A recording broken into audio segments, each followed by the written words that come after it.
The invitations were revealed for the IEM X World Championship, which will take place from the 4th to the 6th of March in Katowice, Poland, at the Spodek Arena, where they've had the same sort of tournament set up for the past 3 years. So, the invites for the tournament were 4 teams to go along with the 4 teams that had qualified. So the 4 qualified teams was Origin, or Hen, however you say it, OG, which were the IEM San Jose champions, CLG, Counterlogic Gaming, the IEM San Jose finalists, Ever, IEM Cologne winners, champions, and Chaugu Reapers, the IEM Cologne finalists.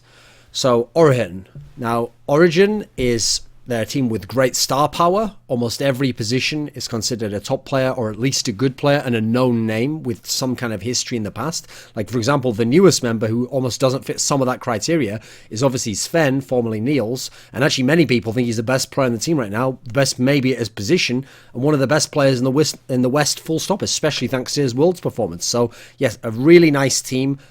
Also, they obviously were very good at San Jose, won the tournament. And even though they've been fairly underwhelming in LCS, aside from Sven, you have to look at the team and imagine looking at the history of some of the players like Soaz and a number of these players who have been good at LAN tournaments, that there'll be a revitalization. Like, they'll peak for the tournament, they'll do a little bit of practice before, they'll come in, and it'll be different than the LCS form. At least you'd imagine so. And it is a tournament, so you can work your way through the tournament and get yourself into kind of playing form just by playing the games, actually. And you'd hope playing against top level at national competition will be an exciting, like, kind of a draw for them and make them want to put all their efforts in and make sure they get their shit together and don't get humiliated. Think about how humiliating it was when Fnatic got embarrassed despite being in good form at the All-Stars tournament in 2014 in Paris on home soil for Yellow Star and Soaz. The CLG, now admittedly CLG is only here due to what ended up being a fairly moronic bracket at IEM San Jose. So they've been decent in NALCS, but they're not really legit at a tournament like this. And in terms of teams who were there, sadly they've qualified. So they did make the finals and they did qualify as a result. But if you were able to pick teams, you would definitely not pick this team. There's many teams you'd pick rather than them. So Ever, they were impressive at IEM Cologne. Unfortunately, they lost their 2 best players, which was Key, the support, who was very impressive, particularly on Bard, and then Athena, the mid laner. Now, without those 2 players, the entire identity and style of the team is essentially, if not entirely gone and changed, diminished massively. They haven't replaced those players with people that we know as known quantities and good talents. Therefore, it's very unlikely they'll be good at this tournament. Like, they are Koreans, so maybe even the solo queue talents or whatever they bring in can be decent, but you'd have to imagine they're going to be one of the worst teams at this tournament. Not IEM's fault in this particular case, because they did win the tournament. It's not IEM's fault that the players left. And the circuit system does mean that you're supposed to invite the winners and the runners-up. So I kind of agree with the invite. I don't think, well, it's not an invite, is it? They automatically qualified. I don't think there's any problem there on IEM's fault. It's just unfortunate for them. Chaugu Reapers are a team that, as long as they keep playing the original lineup, they are still a good team. I think they're better than they showed at that tournament. People bagged them a lot, but they did win the series, and they did win in their classic style of winning out mid and late game team fights. I do think they're good. They've also been good in LPL in their latest season. It's also worth pointing out that if they keep the original lineup, I still think they're a good team. Still one of the teams who can come top 4 at this tournament. But what's interesting is they actually have this crazy amount of talent just on the bench. They have Uzi. He's sat on the bench, hasn't been being used. They've been using TNT still, who's changed his name to Pico. They've got Dade they picked up. They have Tom, the former jungler of SK Telecom.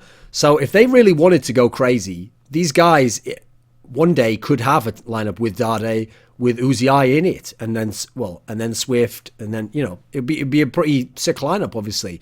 At the moment, they haven't done that. Now, in terms of Uzi, supposedly they're trying to see what the in-house synergy's like, and they've continued to use Pekko, formerly TNT, instead, because he obviously had a great synergy with the team and was one of the best players in it. But I think in future they will bring some of these players in, or at least they'll get their chances. Now the question is whether they'll do it at this tournament, because obviously that would be a great way to pull something out of the bag. So everyone would have prepared their picks and their play for your original lineup, even especially the teams who played against you before. But then you show up and you're using Uzi. I'd imagine just Uzi. I don't think they'll be using Dade, because Doinby has worked well within their team. Now, those are the qualifiers. Let's talk about the invites now, because this is where a lot of people started to argue and criticize and thought there were some problems. So before we talk about the names who were invited, which is Team Solo Mid, SK Telecom, Fnatic, Royal Never Give Up. Well, before we talk about those names, let's just address a couple of the criticisms by making these points. A lot of the criticisms went like this. Why did they invite Team X, insert the name of the team there, when Team Y from that team's region is performing better right now or is higher than them in the table or even beat them domestically? Now, the problem with that logic is it first of all assumes, kind of naively because of how media is presented to you, that because you're seeing this a couple of days ago, and that's how good those teams are now a couple of days ago, that the invites went out a day before that when those teams had accomplished those things that you've seen them accomplish. Now, practically, that seems quite naive. Like, when arranging an event like this, it's not unreasonable to think that ESL was talking to these teams 2 to 3 weeks beforehand, especially for people like Chinese teams. They might have to get visas in place. So it's not unreasonable that 2-3 weeks ago, these are the names you'd pick in terms of just star power before the leagues have really got rolling. In some cases. Now, in Fnatic's case, we actually know, and I knew this from behind the scenes, that what decided it was the match in LCS between Fnatic and H2K. Because if you think about it, in terms of the circuit, Fnatic and H2K both went out in the semi-finals and there's no third place game. So they essentially used the LCS match as a decided to see who would come. Fnatic won it, therefore Fnatic got the spot. You can't really complain with that in terms of it. There is a rationale to it over just guessing who's better. I mean, now we'd guess H2K, obviously, over the last week or so. And then inviting them to a tournament that's over a month from now when things could have changed in that respect as well. There's also the fact that it does make less sense to take today's record into account on those bases, that the invites might have gone out before. They were trying to make guesses when they didn't necessarily know how good teams were, and we haven't seen that many games anyway from teams, if we're being honest. When you invite to a tournament like this, I think it's already debatable, the notion that you should invite based on a few weeks of regular season play, especially best of ones, for fuck's sake. I mean, what's that in contrast to? Actual tournament results. Yes, those tournaments were a few months ago, but some of these lineups, some have had similar players within them. In certain cases, quite similar players from the past few tournaments. So I think I can see an argument for there being more merit in actual tournament results, like an actual whole tournament, as opposed to a couple of weeks of the regular season. Especially when you add in, as a corollary point, that the visa shit potentially has given certain people different matchup records. And also given certain people have had easier schedules. So it's difficult to just go hard with the hard black and white number and say that because this team's 4-0, they're better than this team that's 2-2. Not necessarily. I mean, imagine if there'd been a tournament like this in summer 2015 and they'd invited Gravity because Gravity was top of their league over someone like a TSM who's always found a way to be decent at international tournaments, has always been a consistently good team, had the same lineup as the one that had won IEM World Championship. I mean, I would have said that would have been a bit tenuous. The tournament as well, let's bear this in mind, isn't in 2 weeks. The tournament is over a month away. So what if the teams that are doing really well now over the first few weeks that everyone wants invited, what if some of them just bomb out and become terrible? Just some of their players slump massively. I mean, the whole criteria for which they were based on, which is only the recent temporal success they'd had, would be gone immediately. Whereas those other teams that we've had still have the same good reasons to invite them as they would have at that point in time. So, yeah, I see that problem with that. I also just want to point out that, let's be real. If we look at the IEM circuit that we're on here, the IEM system has always used qualification from the circuit tournaments, except for many years ago. Mainly not in League of Legends. So, as a result, you have to ask, how did those teams get to those circuit events? Well, that's the problem, isn't it? For the last few years, you get to the circuit events on the basis of fan votes. So, first of all, if you're using fan votes, where fans can vote in that Unicorns of Love lineup, which at the time were a joke, over the SK lineup that people now knew had forgiven, then yeah, it's not as legit in terms of making a foundation where this is some incredible contest of all the world's best teams. It's never been pretending to be that. It's for the fans, to a degree. There's also the factor that if we go team by team, you can make cases for each of them. And you can give good points that every one of these teams has that's invited, at least. Like I said, the qualified teams, there are some problems there, but not necessarily IEMs at this point in time. So let's start TSM, Team Solo Mid. First of all, they're an extremely star-loaded team in terms of Western players. 4 of the positions have some of the best players of all time from their regions and in the West, and considered, most of them, good players right now. So very star-loaded, huge fan interest, obviously good if you're at ESL and you're making an invite. The Org are, remember, technically the reigning champions of this exact tournament last year, admittedly only with one player remaining, so that shouldn't really count on a competitive sense, but on a marketing sense that does count. You can say you've got the reigning world champs there from the last tournament. I could certainly see the case for inviting Immortals IMT over this lineup because Immortals have been fantastic in LCS, but again, that's with today's record, and also that lineup is brand new. It hasn't accomplished anything outside of this tournament. Now, SK Telecom. This is the one where I'm most surprised that people are outraged, because to me, think about it this way. They are the reigning League of Legends world champions from only like 3 months ago. And it's not as though they've had this drastic roster change. Yes, they've changed the shot caller and the star top laner, that's true. But 4/5 of the team is the same that won the world championship. So 80% of the lineup are world champions right now in all of League of Legends. Forget IEM. So you can see how that would be a massive appeal if ESL can lock them down and get them into their world championship. That gives them a lot of credibility, a lot of legitimacy, and everyone wants to see them. They have the best player of all time, arguably still the best in the world, Faker, in the lineup still, a 2-time world champion. They have a 4-time LCS, LCK/OGN champion. They have some of the most decorated players in history in Bengi, in Faker. So obviously you want those players at your tournament again for legitimacy. They've never played an IEM tournament, so it's a massive scoop, massive coup for the ESL guys to have gotten them to come. And as a result of all these factors, they are a huge draw for ESL that they would obviously want in their tournament. Now, who is it that people are suggesting instead should have been invited from Korea? It's ROX, the former Coup Tigers team. Now, I know this team's fantastic, but you have to consider some factors. Right now, ROX is better in Korea in regular season LCK play. That's correct.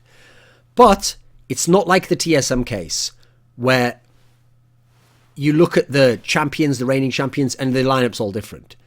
TSM only has one of the reigning champion players of IEM. SKT has 4 out of the 5 reigning world champions from only a few months ago. It's quite a different scenario there. So as a result, I think that giving ROX SKT's spot on the basis of a few games in LCK rather than a world championship, I think that's extremely tenuous. I think you're hard pressed to make a case for that. Like that, I don't think that's as reasonable as people make out. Now, should ROX be in the tournament, hey, if we want to discuss changing the invite system and having more than one team from Korea, we can have that discussion, but that's not the case right now. So as a result, there is no way to make that the case. There's only one Korean team can be invited. You also have to consider ROX could have gotten here the same way Ever did. Remember, Ever don't have a good lineup, but why are they in the tournament? Because Ever won the Kesper Cup, Ever won IEM Cologne, therefore nobody can debate them. They are in the tournament, they've got a spot. So if ROX, formerly Coup, had played Kesper Cup, won in the Kesper Cup, there's the key part, won the Kesper Cup, gone to IEM Cologne, even finished in the final there, very likely would have been invited, but won IEM Cologne, they would definitely be here right now, and Coup would be here. Not only that, Coup would be here and SKT would be here. Likewise, by the way, just as another way to spin it, not SKT's fault, but SKT could have gotten ROX here by SKT winning the Kesper Cup, SKT winning IEM Cologne and making the final, then SKT would be here, and very likely ROX would be invited. So it's just unfortunate on IEM's behalf, but I can certainly see the reasons in favour of inviting SK Telecom.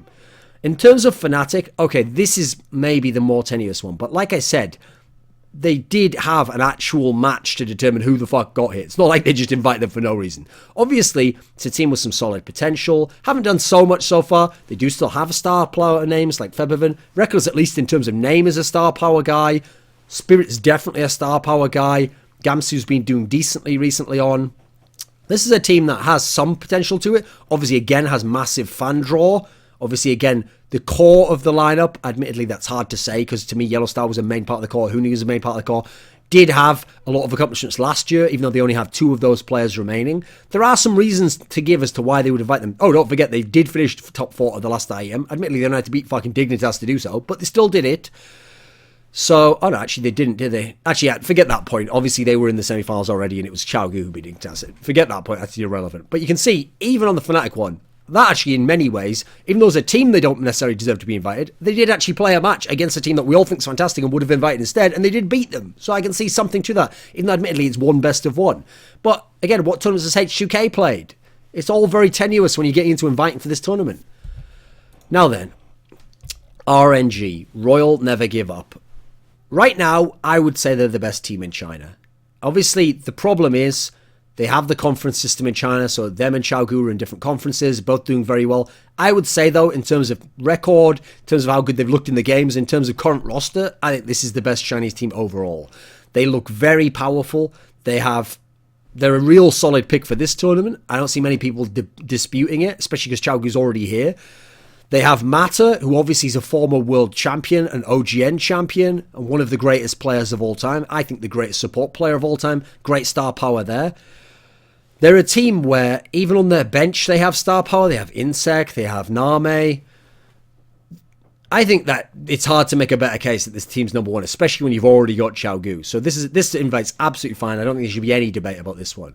Now, I will say, if these events were more Riot sanctioned, and what I mean by that is if Riot kind of gave more support and more help to the event, maybe we could have had a Fnatic type scenario for all these teams. Maybe the day before or the day after they play the league games for whatever week it was, this week, last week, we could have had a playoff between the team that we all think we should have been invited from the region and this team that was invited from the region, and whoever won that one match got to go to this tournament. I mean, again, I don't think that's a perfect system, but maybe it would have placated fans more if the tournament's more for fans. Just putting that out there. Now, overall, I don't have many problems with this tournament. I'm not sure why people are going so crazy on it. I think they're trying to nitpick a little bit too much. I think this tournament looks great. I think it looks like a fantastic international tournament. I think it has amazing star power. I mean, obviously not all of these names will play, but they could. So when you consider it's possible you could have these names at the tournament: Faker, Mata, Uzi, Bjergsen, Svenskeren, Soaz, Febevan, Doublelift, Insec, Name. These are fantastic names in the history of League of Legends. Some of them very good now, some of them very good 1 year, 2 years ago, and definitely incredibly tenured players across the majority of that pack that I just listed. Then you've got the talents who don't have as big a names, but are good players as well. Pico/TNT, Swift. Obviously, we're talking about people like, I mean, who else would people... Oh, I should have probably listed Spirit in that original list. But who else would we list for this particular one? Probably...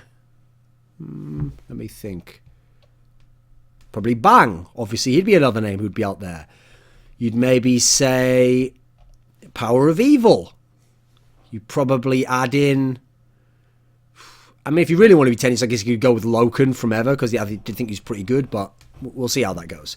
So I think it's fantastic in many levels. I think as an actual tournament, even in terms of team strength, it's pretty stacked. Aside from CLG and Ever, I think that the teams here all have a chance to go deep, and that there's some really impressive potential matchups that can happen, and it's a really stacked international tournament, actually.